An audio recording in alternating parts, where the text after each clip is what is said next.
अच्छी और सच्ची खबरों की शुरुआत करते हैं। सबसे पहले बात महाशिवरात्रि की। देश भर में तमाम मंदिरों और शिवालयों में महाशिवरात्रि को लेकर सभी तैयारियां पूरी कर ली गई हैं। महाशिवरात्रि के दिन ही भगवान शिव और माता पार्वती का विवाह हुआ था। इस दिन व्रत रखकर शिव पार्वती की पूजा करने का विधान है। लेकिन खास बात यह है कि इस बार 700 साल बाद ऐसा मौका आया है जब महाशिवरात्रि पर पंच महायोग बन रहा है। लिहाजा शिव भक्तों में इस बार महाशिवरात्रि को लेकर खासा उत्साह है, जो कि पूरे देश में दिखाई भी दे रहा है। और इस मौके पर बाबा महाकाल की नगरी उज्जैन में एक विश्व रिकॉर्ड भी बनने जा रहा है। क्या है ये रिकॉर्ड, आपको हम आगे बताएंगे, लेकिन पहले महाशिवरात्रि की तैयारियों से जुड़ी ये रिपोर्ट देखिए। पूरब से लेकर पश्चिम तक, उत्तर से लेकर दक्षिण तक देश का कोना कोना भोले बाबा के जयकारों से गूंज रहा है। मौका महाशिवरात्रि का है, इसीलिए देश भर के तमाम मंदिरों और शिवालयों को खास तौर पर सजाया और संवारा गया है। कहीं मंदिरों की फूलों से सजावट की गई है, तो कहीं रंग बिरंगी झालरों से मंदिर की खूबसूरती को निखारा गया है। आस्था और भक्ति के रंग से सराबोर ये तस्वीरें देश के अलग अलग हिस्सों से आई हैं।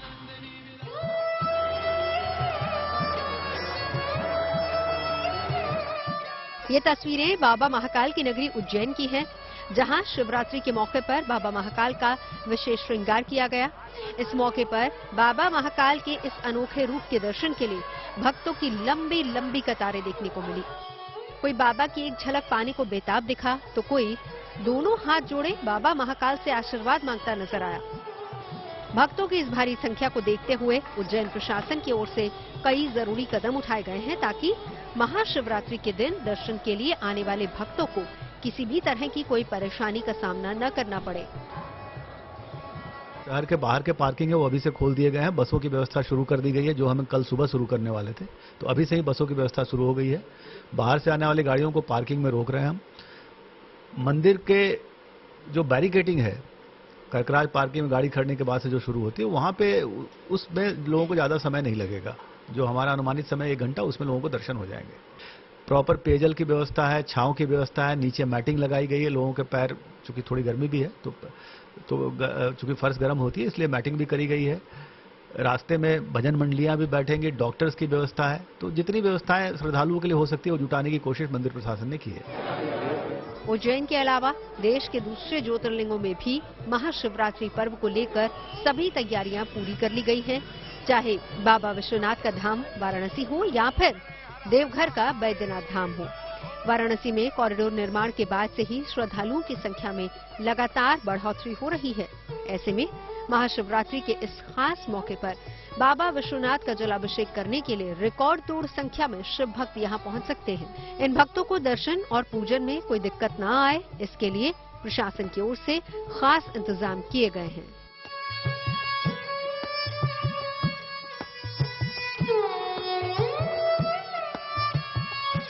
लोगों ने हर तरह की व्यवस्था की है। नदी के अंदर की सुरक्षा व्यवस्था, नाव के माध्यम से घाट की सुरक्षा व्यवस्था, मंदिर के अंदर की सुरक्षा व्यवस्था, साथ ही पंचकोशी मार्ग पर जो भारी संख्या में लोग उस दिन परिक्रमा करते हैं, तो वहां पर भी हर स्थान की व्यवस्था की गई है और पर्याप्त संख्या में पुलिस बल लगाया गया है। और जनता के सहयोगी के रूप में पुलिस अपनी भूमिका इस पूरे कार्यक्रम के दौरान। इसी तरीके से देवघर के बैद्यनाथ धाम में भी इस बार शिव बारात को लेकर खासी तैयारियां की गई हैं, क्योंकि कोरोना महामारी के कारण वहां 2 साल बाद फिर धूमधाम से शिव बारात निकाली जाएगी, जिसे लेकर तमाम देवघर वासी बेहद उत्साहित हैं। इसमें देवघर के हर समाज के लोग, हर कौम के लोग, हर जाति के लोग बढ़ चढ़ के हिस्सा लेते रहे और सबों का सहयोग से ये शिव बारात जो निकलता है, ये अभूतपूर्व होता है। भूत पिचार साधु मंडली देवलोक में जितने भी देवता अवतरित मन है, सबों का स्वरूप शिव बारात में देखने को मिलता है। शिव भक्ति के ऐसे ही खूबसूरत रंग दक्षिण भारत के राज्य आंध्र प्रदेश के तिरुपति में भी देखने को मिल रहे हैं। वहां श्रीकाल हस्तेश्वर मंदिर में इस मौके पर विशेष पूजा का आयोजन किया गया, जिसमें बड़ी संख्या में शिव भक्त शामिल हुए। शहर का कोना कोना शिव भक्ति के रंग में रंगा नजर आया।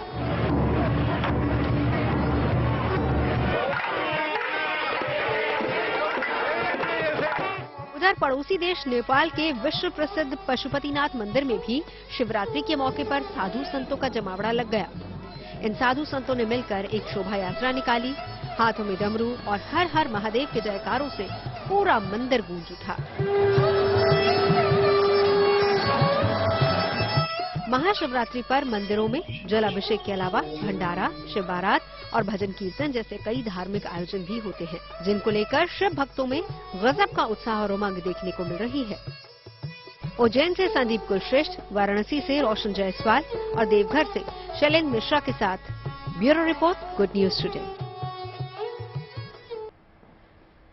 महाशिवरात्रि में बस कुछ ही घंटों का वक्त बचा है और ऐसे में जानना बहुत जरूरी हो जाता है कि इस बार शिव पूजा का महत्व कई गुना क्यों बढ़ गया है। 700 साल बाद ऐसा मौका आया है जब कल यानी कि 18 फरवरी को महाशिवरात्रि के मौके पर पंच महायोग बन रहा है। ये पंच महायोग क्या है बताते हैं आपको। केदार, शंख, शश, वृष और सर्वार्थ सिद्धि योग मिलकर ही पंच महायोग बनाते हैं। कल 13 और 14 दोनों तिथियां हैं। पिछले 700 साल में ऐसा संयोग नहीं बना और यही वजह है कि इस बार महाशिवरात्रि के मौके पर शिव पूजा की अहमियत कई गुना ज्यादा बढ़ गई है। ऐसे में शिवरात्रि पर पूरे विधि विधान से शिव की पूजा करनी चाहिए और इसके लिए शिवरात्रि के मौके पर सूर्योदय से पहले उठे, नित्य कर्मों से निवृत्त होकर फिर पानी में गंगा जल और काले तिल मिलाकर नहाएं। नहाने के बाद साफ सुथरे कपड़े पहने, इसके बाद व्रत और शिव पूजा का संकल्प लें। व्रत उपवास पर रहने के दौरान आपको अन्न नहीं खाना है। वैसे उपवास का मतलब ही होता है कि आप अन्न त्याग देते हैं। पुराणों में इस बात का भी जिक्र है कि पूरे दिन पानी नहीं पीना चाहिए, लेकिन इतने मुश्किल व्रत से आपकी तबीयत बिगड़ने का खतरा भी रहता है तो आप फल, दूध और पानी ले सकते हैं। सुबह शाम नहाने के बाद ही शिव मंदिर में दर्शन के लिए जाना चाहिए, क्योंकि पहली कोशिश शिव मंदिर में ही पूजा करने की होनी चाहिए और अगर किसी भी वजह से आप मंदिर नहीं जा पा रहे हैं तो पूरे विधि विधान के साथ आप घर बैठे शिव की आराधना कर सकते हैं, जिसमें कम से कम 4 बातों का तो ख्याल रखना ही चाहिए। सबसे पहली बात तो यह है कि पूजा करते वक्त हर हाल में चेहरा पूर्व या उत्तर दिशा की तरफ ही होना चाहिए। भोलेनाथ की पूजा के दौरान शिवलिंग पर कुंद, केतकी और कैंत के फूल बिल्कुल न चढ़ाएं। इसके अलावा शिवलिंग पर दूध और जल चढ़ाने के बाद उसे बिल्कुल ना पिएं। पर भगवान शिव पर चढ़े दूध या फिर जल को अपने सर, आंखों पर लगा सकते हैं। महाशिवरात्रि पर पूरे दिन रात पूजा कर सकते हैं। स्कंद शिव और लिंग पुराण के मुताबिक रात में शिवलिंग का अभिषेक करना शुभ माना जाता है। शिव भक्तों को इस बात का भी ख्याल रखना चाहिए कि पूजा के बाद शिवलिंग की आधी परिक्रमा ही करनी चाहिए। मंदिर नहीं जा पाने की स्थिति में आप घर पर रहकर भी बताई गई पूजा पूरे विधि विधान के साथ ओम नमः शिवाय के मंत्र के साथ कर सकते हैं और इस मंत्र का आप जप कर सकते हैं। ये महापूजा अत्यधिक फल देती है। देखिए, महाशिवरात्रि पर पंच महापुरुष योग जो बनता है वो शनि का बनता है। शनि कुंभ राशि में विद्यमान हैं, हालांकि बृहस्पति भी मीन राशि में स्वगृही हैं, लेकिन अगर हम मोटे तौर पे देखें तो मोटे तौर पे शनि की वजह से पंच महापुरुष योग बन रहा है।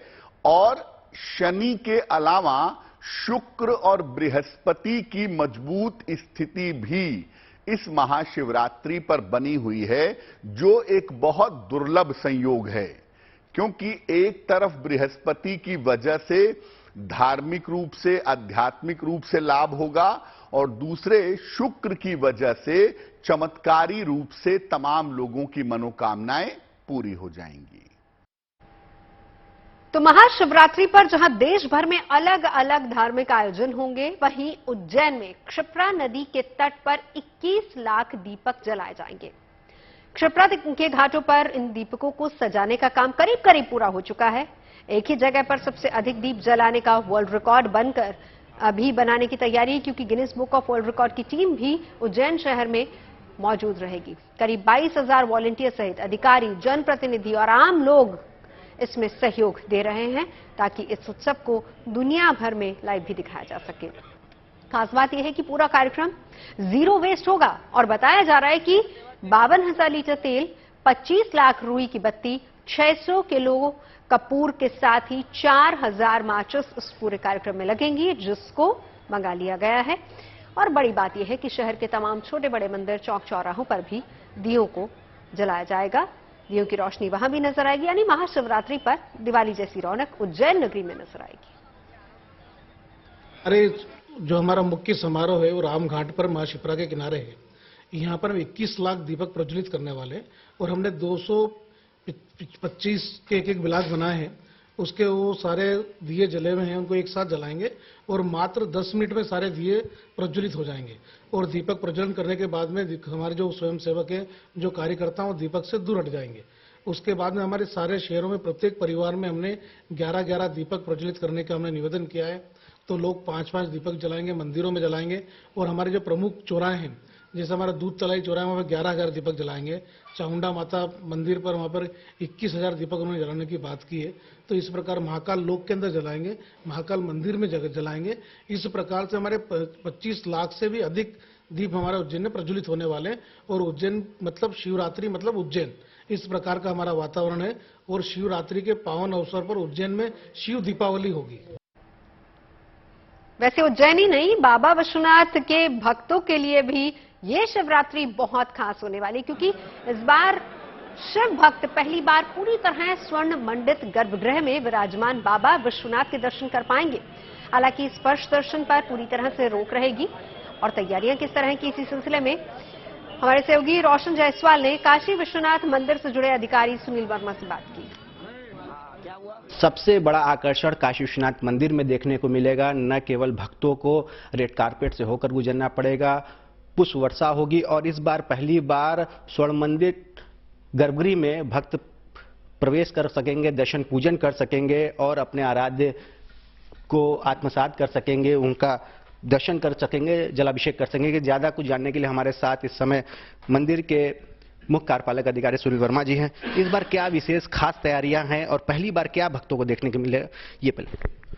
आज श्री काशी विश्वनाथ धाम में इस बार महाशिवरात्रि के पर्व पे हम लोग विशेष तैयारियां कर रहे हैं। न्यास परिषद की ओर से हम लोगों ने पूर्व में भी कह रखा है कि जितने भी श्रद्धालु आएंगे उनको हम अच्छी सुविधाएं देंगे।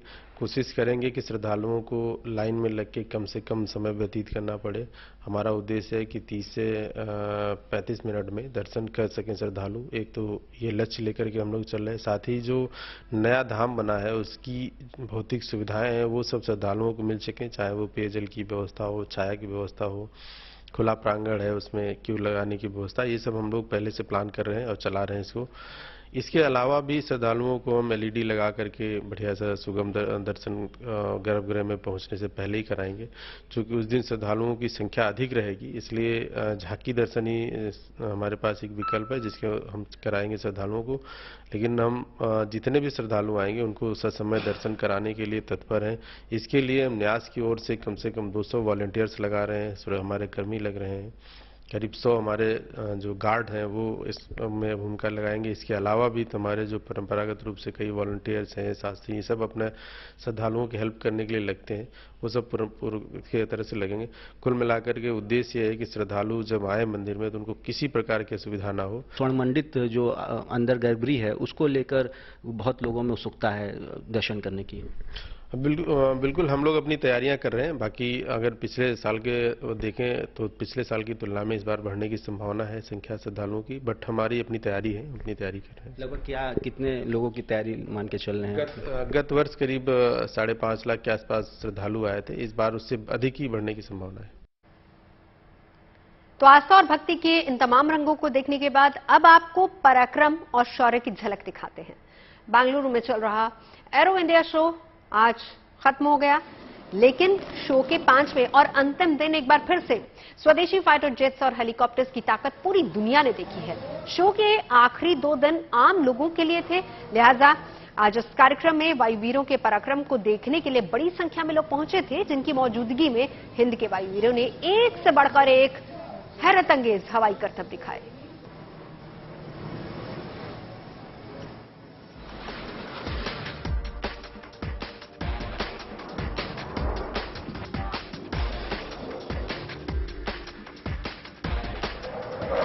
तेजस से लेकर रफाल तक सुखोई से लेकर सूर्य किरण तक और प्रचंड से लेकर सारंग हेलीकॉप्टर तक। 14वें एरो इंडिया शो के अंतिम दिन कुछ इस अंदाज में हिंद के वायुवीरों ने अपने पराक्रम का परिचय दिया। 5 दिन तक चले इस शो के अंतिम 2 दिन आम लोगों के लिए थे, लिहाजा वायुवीरों के इन हवाई करतबों को देखने के लिए बड़ी संख्या में लोग यलहंका एयरबेस पहुंचे। पूरे एरो शो में वाहवाही लूटने वाले स्वदेशी फाइटर जेट तेजस ने अंतिम दिन भी अपने दमखम का परिचय दिया और वहां मौजूद लोग इस स्वदेशी लड़ाकू विमान से अपनी निगाहें हटा ही नहीं पाए।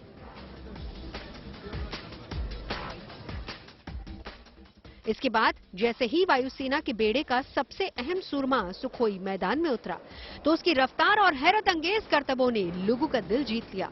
बेंगलुरु के आसमान में गरजते इस सुखोई ने अपनी खूबियों का बेहतरीन प्रदर्शन किया, जिसकी गवाही ये तस्वीरें भी दे रही हैं।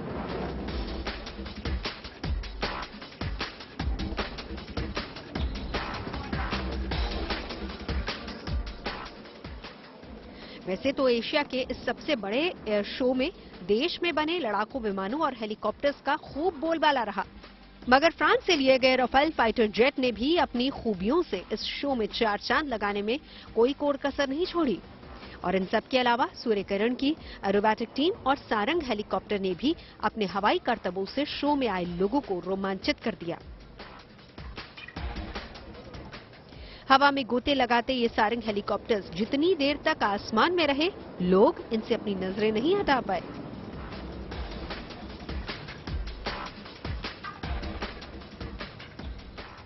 डिस्प्ले पायलट बनने में कम से कम 2 साल का वक्त लगता है। उसके पीछे बहुत मेहनत जाती है, कड़ी मेहनत, कड़ी प्रैक्टिस। उसके बाद ही कोई अच्छा डिस्प्ले पायलट बन सकता है। तो हर बार डिस्प्ले करना 15 मिनट तो कम लगते हैं, बट उसके पीछे बहुत ज़्यादा मेहनत है और उसे एग्जीक्यूट करना ही बहुत कठिन काम होता है। हमारा जो चॉपर है वो एडवांस लाइट हेलीकॉप्टर HAL द्वारा निर्मित है और पिछले 20 साल से हम इसे फ्लाई कर रहे हैं। और मेक इन इंडिया जिसका हमारा मोटो है और जो एशिया का सबसे बड़ा एयर शो है एरो इंडिया, इसमें अपना हेलीकॉप्टर दिखाना, एक स्वदेशी हेलीकॉप्टर और स्वदेशी डिस्प्ले टीम दिखाना, ये बहुत बड़ी अचीवमेंट है हमारे लिए। बेंगलुरु ने 14वीं बार इस एयर शो की मेजबानी की है, जिसमें पहली बार अमेरिकी वायुसेना के लड़ाकू विमान F-16, F-18 और F-35 भी शामिल हुए और वो अपनी खूबियों से शो में आए देसी विदेशी मेहमानों का ध्यान अपनी ओर खींचने में कामयाब भी रहे। इसके अलावा इस एरो शो में करीब 100 देशों और 800 से ज्यादा कंपनियों ने हिस्सा लिया, जिनमें भारतीय कंपनियां भी शामिल रही, जिन्होंने इस शो के जरिए निवेशकों की कसौटी पर खरा उतरने में कोई कसर नहीं छोड़ी। यानी जितना ही शानदार इस शो का आगाज रहा, उतना ही शानदार इस शो का समापन भी रहा। बेंगलुरु से मंजीत नेगी के साथ bureau report, good news today.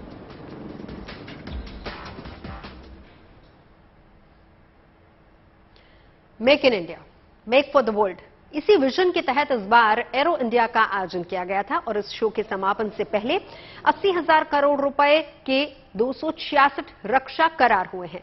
और इस मामले पर और ज्यादा जानकारी दे रहे मेरे सहयोगी मंजीत नेगी। एशिया का सबसे बड़ा एरो इंडिया शो व्यापार के दृष्टि से भी काफी कामयाब रहा। इस दौरान 80,000 करोड़ से ज्यादा की व्यावसायिक साझेदारियां एरो इंडिया शो के दौरान हुई और अगर बात करें करीब 262 व्यावसायिक समझौते इस दौरान अलग अलग कंपनियों के साथ हुए। और क्योंकि इस बार जोर मेक इन इंडिया के आगे मेक फॉर वर्ल्ड को लेकर रहा, तो इसीलिए अगर हम बात करें भारत की जो बड़ी डिफेंस से जुड़ी कंपनियां हैं, HAL की बात की जाए, ब्रह्मोस मिसाइल की बात की जाए जो कि फिलीपींस को ब्रह्मोस सुपरसोनिक मिसाइल देने जा रहा है, इसके अलावा BEL की बात की जाए, मिशन इंडिया की बात की जाए जो करीब आकाश और दूसरे मिसाइल सिस्टम के करीब 3,000 करोड़ के समझौते हुए हैं, इसके अलावा दूसरे जो कंपनियां हैं उन्होंने इस एरो इंडिया शो के दौरान हेलीकॉप्टर, मिसाइल और दूसरे क्षेत्रों में काफी समझौते किए। गुड न्यूज टुडे के लिए मंजीत नेगी। वायुवीरों का पराक्रम देखने के बाद अब बात स्वास्थ्य के क्षेत्र में ड्रोन क्रांति की। एम्स ऋषिकेश ने एक बड़ी उपलब्धि हासिल की है, क्योंकि ऋषिकेश एम्स से टीबी के मरीजों के लिए ड्रोन से दवा भेजने का सफल ट्रायल किया गया है और ये ड्रोन ऋषिकेश से आधे घंटे में 3 किलोग्राम वजन की दवाइयों का पार्सल टिहरी अस्पताल लेकर पहुंचा और इसी के साथ ड्रोन से दवा भेजने वाला ऋषिकेश देश का पहला एम्स बन गया है। ये ड्रोन पूरी तरह से ऑटोमेटिक मोड पर चलता है और इसमें सिर्फ रूट मैप फीड करने की जरूरत होती है और इसके अलावा पक्षियों से बचाव के लिए भी ड्रोन में सेंसर्स लगे हुए हैं।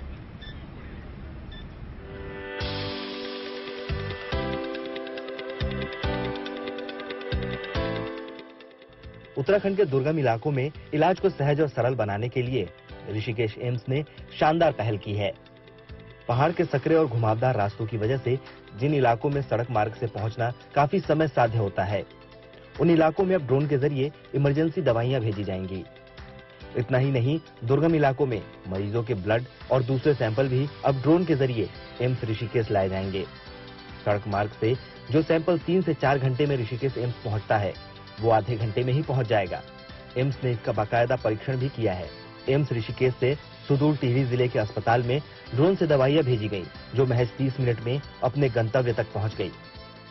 तो हम टीबी की दवाइयाँ टिहरी में जो हेल्थ सेंटर है वहाँ पे डिलीवर करेंगे और यहाँ से सामान भेजा गया है कि वहाँ से सैंपल स्टूडेंट सैंपल है वो वापस जाते हैं। इस तरह का सिस्टम हम उत्तराखंड में डेवलप करेंगे ताकि टीबी के मरीजों को दवाई मिलने की सुविधा हो सके, उनको बहुत लंबा ट्रैवल करके ना आना पड़े और उनके सैंपल जैसे टीबी आपको मालूम है कि इन्फेक्शियस डिजीज होती है तो फैमिली पूरी फैमिली में डिलीवर होती है।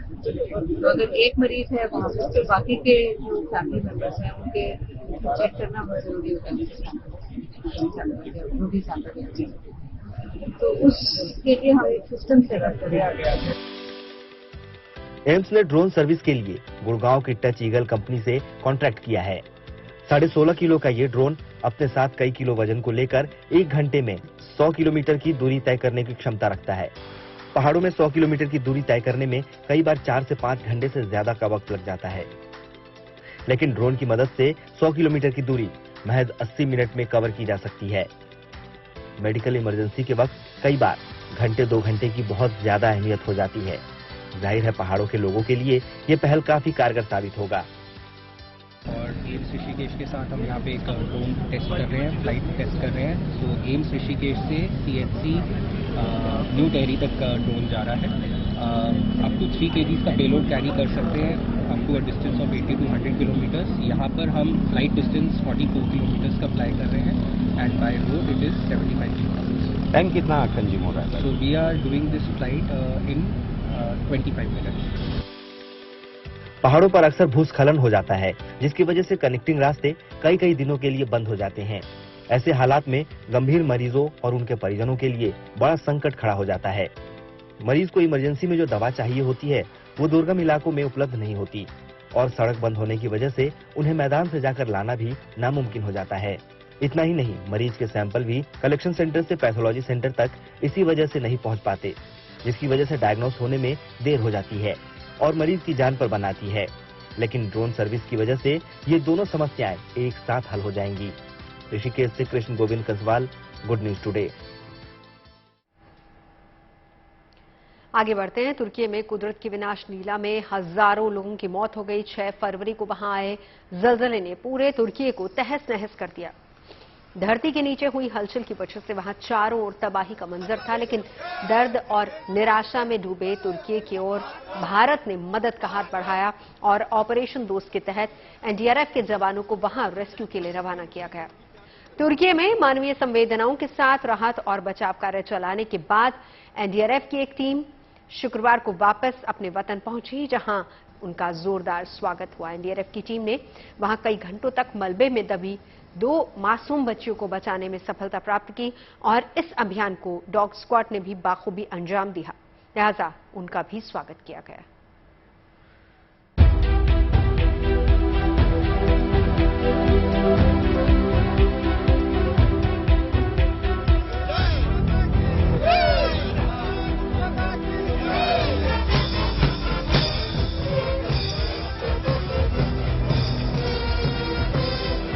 भारत माता की जय के जयकारे, बैंड की मधुर धुन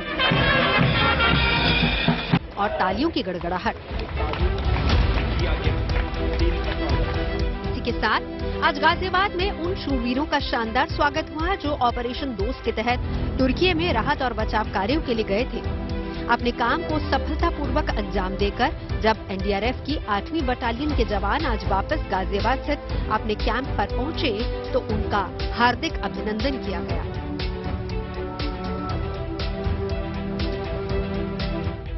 तुर्की के विनाशकारी भूकंप में देवदूत बनकर पहुंचे एनडीआरएफ के जवानों ने वहां पहुंचते ही मोर्चा संभाल लिया था।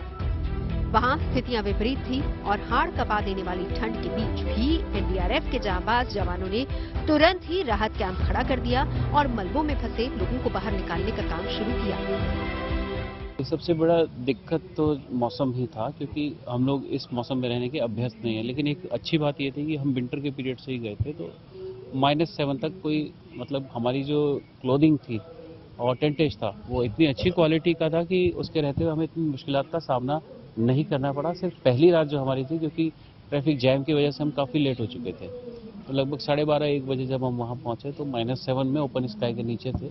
लेकिन सिखलाई इतनी मजबूत है कि हमारे जवान जो है उन्होंने विदिन 30 मिनट्स अपना कैंप स्टैब्लिश कर लिया था। तुर्की और सीरिया में आए भीषण भूकंप और उससे वहां बड़े पैमाने पर मची तबाही के बाद भारत सरकार ने ऑपरेशन दोस्त के तहत राहत और बचाव कार्य के लिए एनडीआरएफ के जवानों को वहां भेजा था।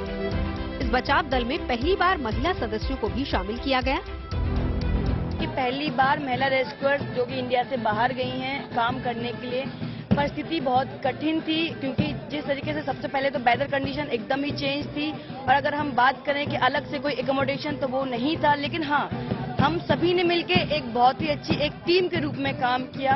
परिस्थिति कैसी भी रही, लेकिन हम लोग एक साथ रहे और बहुत अच्छे से हम लोगों ने काम किया वहाँ पे।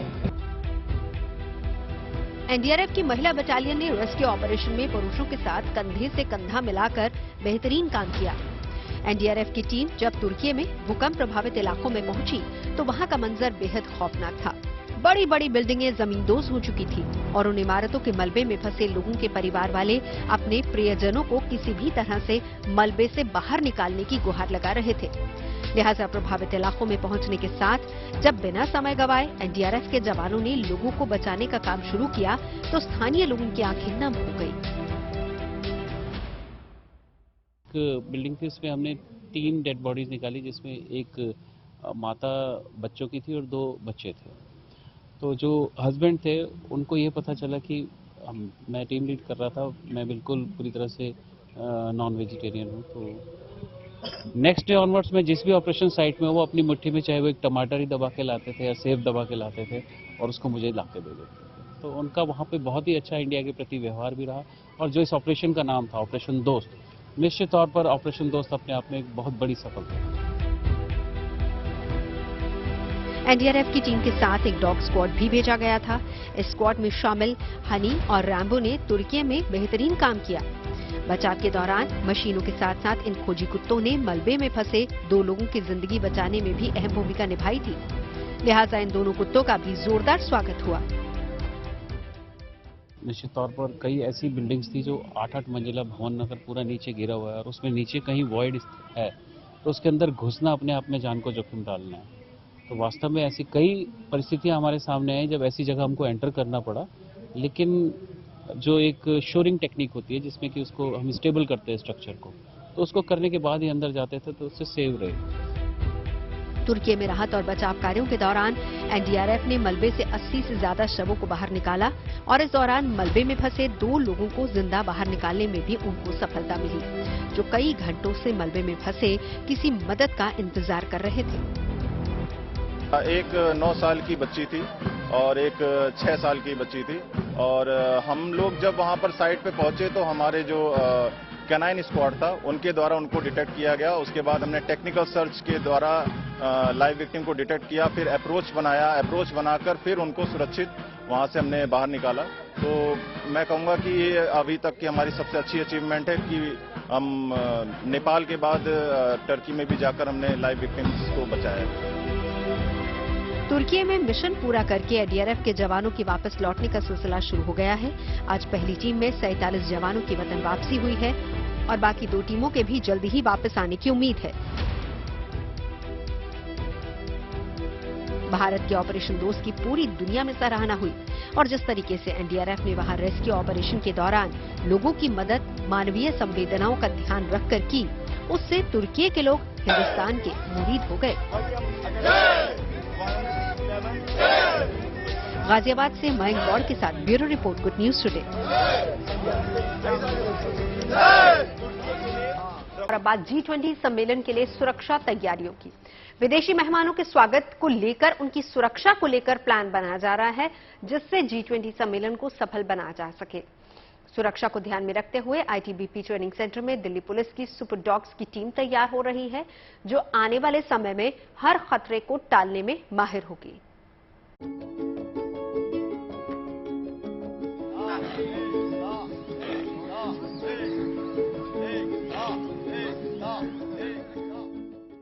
किसी पर शक हो या फिर कहीं विस्फोटक की खबर हो, किसी संदिग्ध की पहचान करनी हो या ड्रग्स का पता लगाना हो,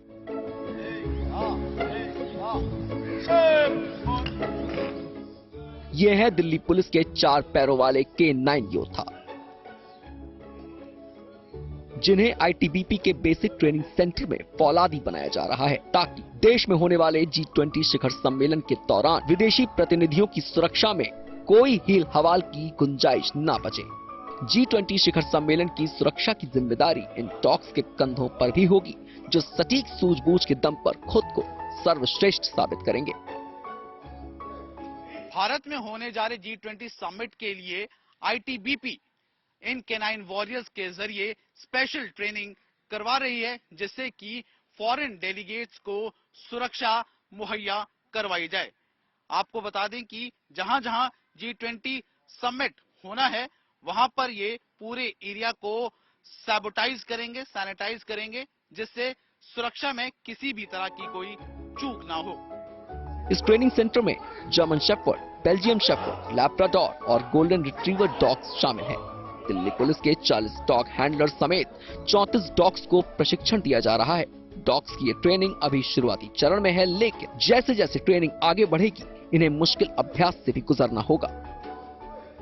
और इनको हम पार्टिकुलरली ट्रेनिंग दे रहे हैं। सबसे पहले बेसिक ओबीडियंस की ट्रेनिंग देंगे, क्योंकि ये डॉग हैदराबाद से लाए गए हैं और बिल्कुल यंग एज के हैं और नए हैं। इनका कोई किसी तरह की ट्रेनिंग का एक्सपोजर नहीं है। और हम 5 माह के जब डॉग हो जाते हैं, उसके बाद हम इनकी ट्रेनिंग देते हैं। हम बेसिक ओबीडियंस अभी चला हुआ है। इसके बाद इनको हम एक्सप्लोजिव डिटेक्शन की ट्रेनिंग देंगे और ये डॉग सक्षम होंगे किसी भी तरह का एंटी सैबोटेज चेक करने के लिए। इन डॉग्स को हर परिस्थिति के लिए कुछ इस तरह से तैयार किया जा रहा है, जैसे एक सिपाही को ट्रेन किया जाता है। इन डॉग्स को भी जवानों की तरह बेहद अनुशासित जीवन शैली अपनानी होती है। समय पर उठना, समय पर परेड, समय पर खाना, तब कहीं जाकर तैयार होता है सुपर डॉग। सर, ट्रेनिंग यहाँ हमारे पास 34 डॉग आए हैं। दिल्ली पुलिस के पप्स आए थे जो 6 मंथ के, उनको यहाँ पे एक्सप्लोजिव की ट्रेनिंग दी जा रही है। और एक्सप्लोजिव से पहले हम इनको बेसिक कोर्स करवाते हैं 12 वीक का, और जिसमें हम इसको अपने साथ रहना, उठना, बैठना, हमारा कहना मानना, सब चीजें सिखाते हैं। और उसके बाद हमारा 12 वीक का एक्सप्लोजिव का कोर्स होगा, जिसमें हम इनको टोटल एक्सप्लोजिव के बारे में, इनको गंद के बारे में बताएंगे, इसकी गंद कैसी होती है। हर एक्सप्लोजिव की अलग अलग गंद होती है, तो ये उसके माइंड में ये 12 वीक में सेट हो जाएगा। डॉग हैंडलर इन विशेष डॉग्स में खास हुनर विकसित करने के लिए कड़ी मेहनत कर रहे हैं। जोखिम भरे अभियान हो, खोजी मिशन हो, ये डॉग्स किसी मिशन का अग्रिम पंक्ति का हिस्सा होते हैं। इन्हें टीम वर्क भी सिखाया जाता है, ताकि ये अपने हैंडलर के निर्देशों को जरूरत के मुताबिक अंजाम दे सकें। Lalit Sharma, Panchkula, good news today.